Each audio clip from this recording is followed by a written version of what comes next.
Well, I spoke to Kenneth Oldwage, who is the lawyer for Carl Pistorius and also the lawyer for Oscar Pistorius.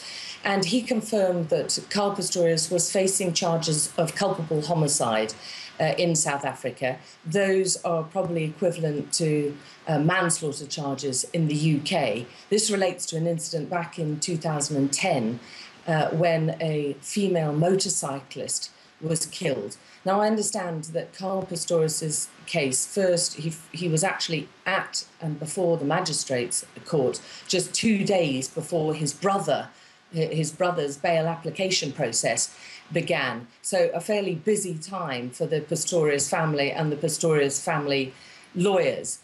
We understand, I mean, just have a look at how Oscar Pistorius and his family were regarded just before these two cases appeared in the magistrate court. This is the Sari magazine. It's an Afrikaans magazine, and the front page features a picture of Oscar Pistorius with his sister Amy. It talks about my superstar Oscar.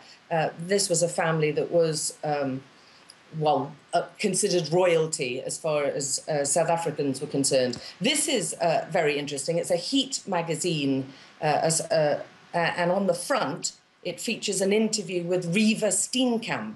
They are billing it, this came out on Friday, they are billing it as her last interview. And in it, she very interestingly talks about, the quote on the front page is, "I respect and admire Oscar." And inside, there's a big double-page spread of, "I absolutely adore Oscar."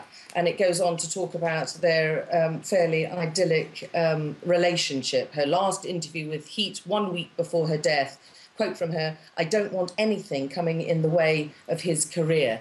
The Steenkamp family has been fairly quiet about the latest revelations, but yesterday, Riva Steenkamp's father was quoted in the Afrikaans newspaper Beeld as saying that he wanted answers, he hoped justice would prevail, and if he was suggesting that if Oscar was lying, then he would have to live with those lies. Clearly, both families are in turmoil.